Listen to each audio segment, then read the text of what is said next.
If your Defy DAW384 Frontloader washing machine becomes unresponsive, stops mid-cycle, or displays unusual behavior, performing a quick reset can often restore normal operation.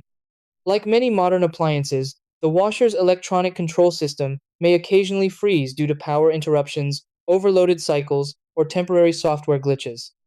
Resetting the machine clears these internal errors and refreshes the control board so it can start a new wash program correctly.